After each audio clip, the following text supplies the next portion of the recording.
បើអ្នកកំពុងស្ដាប់រឿងនេះនៅម៉ោងយប់កុំបើកទ្វារបើអ្នកឮសំឡេងគោះ3ដងមានយុវតីម្នាក់នាងរស់នៅផ្ទះជួលតែម្នាក់ឯងនៅជីក្រុងដាច់ស្រយាលរៀងរាល់ម៉ោង3យប់មានសំឡេងគោះទ្វារប៉ុន្តែអ្វីដែលគួរឲ្យខ្លាចគឺពេលនាងបើកទ្វារមិនដែលមានអ្នកណាឈរនៅខាងក្រៅឡើយរហូតដល់យប់មួយនាងដាក់កាមេរ៉ាថតទុកហើយអ្វីដែលវាថតបានមិនមែននៅខាងមុខទ្វារតែឈរនៅខាងក្រោយនាងនៅឆ្នាំ2021មានយុវតីម្នាក់ឈ្មោះធីតានាងទើបផ្លាស់មករស់នៅផ្ទះជួលចាស់មួយផ្ទះនោះស្ថិតនៅចុងផ្លូវតូចមួយស្ងាត់ខ្លាំងពេលយប់សូម្បីតែសំឡេងឆ្កែក៏គ្មានម្ចាស់ផ្ទះប្រាប់នាងថាបើឮសំឡេងអ្វីនៅយប់កុំចេញមើលធីតាគិតថា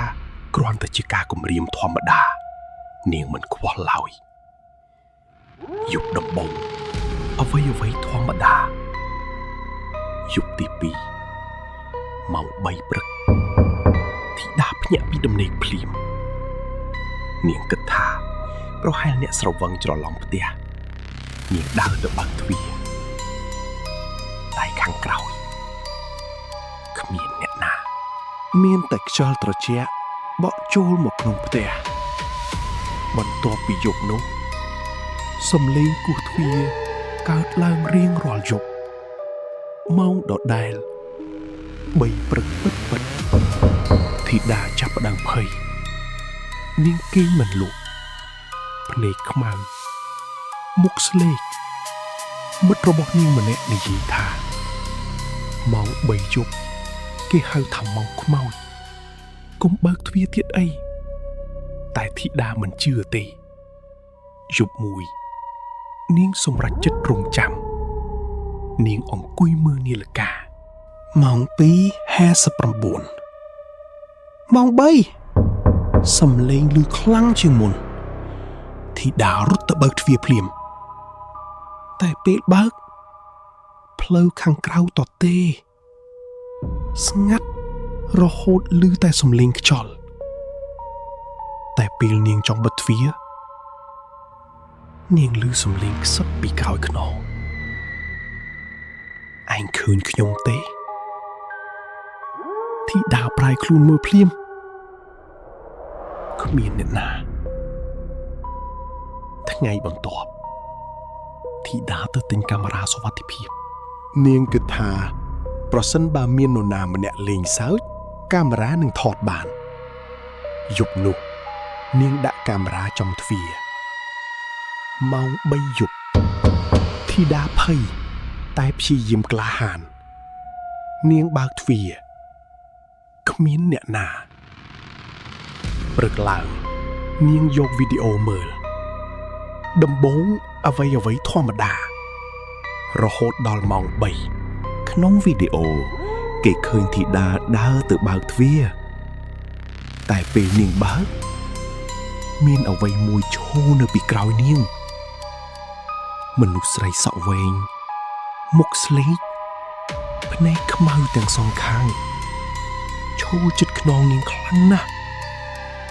ប៉ុន្តែធីតាមិនបានឃើញវាឡើយហើយអ្វីដែលធ្វើឲ្យនាងស្ទើរតែដួលសន្លប់គឺមនុស្សស្រីនោះញញឹមដាក់កាមេរ៉ាធីតាភ័យខ្លាំងនាងទៅសុំម្ចាស់ផ្ទះភ្លាមម្ចាស់ផ្ទះស្ងាត់មុខស្លេកមុននិយាយថាកាលពី3ឆ្នាំមុន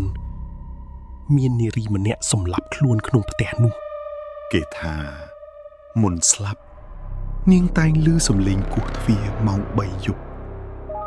ហើយយប់ចុងក្រោយអ្នកជិតខាងឮនាងស្រែកថាឈប់តាមខ្ញុំទៅ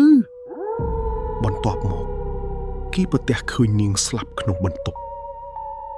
ធីតាសម្រេចចិត្តចាកចេញភ្លាមតែយប់ចុងក្រោយនាងបានឮសំឡេងគោះទ្វារម្ដងទៀតតែពេលនេះ សំឡេងមិនមែនពីមុខទ្វារវាមកពីក្នុងបន្ទប់គេងរបស់នាងធីតាដើរយឺតៗទៅកាន់បន្ទប់ដៃនាងញ័រ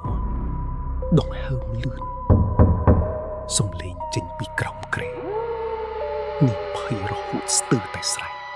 តែបន្ទាប់មកនាងទៀបខ្លួនមើលក្រោមគ្រែហើយអ្វីដែលនាងឃើញគឺមុខនារីសក់វែងកំពុងញញឹមមើលនាងភ្នែកខ្មៅមាត់បែកដល់ត្រចៀកហើយវាខ្សឹបថាទីបំផុតខ្ញុំរកឃើញអ្នកនៅម្នាក់ទៀតហើយ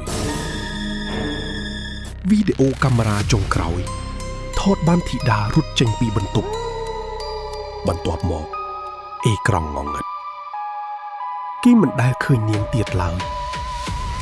តែអ្នកជួលថ្មីនៅតែឮសំឡេងគោះទ្វាររៀងរាល់ម៉ោង3យប់បើអ្នកឮសំឡេងគោះទ្វារ3ដងនៅយប់នេះតើអ្នកហ៊ានបើកទ្វារទេកុំភ្លេច Subscribe Channel ព្រីរូមសម្រាប់រឿងខ្មោចពិតៗព្រីព្រួចនិងភ័យរន្ធត់ថ្មីៗរៀងរាល់ថ្ងៃ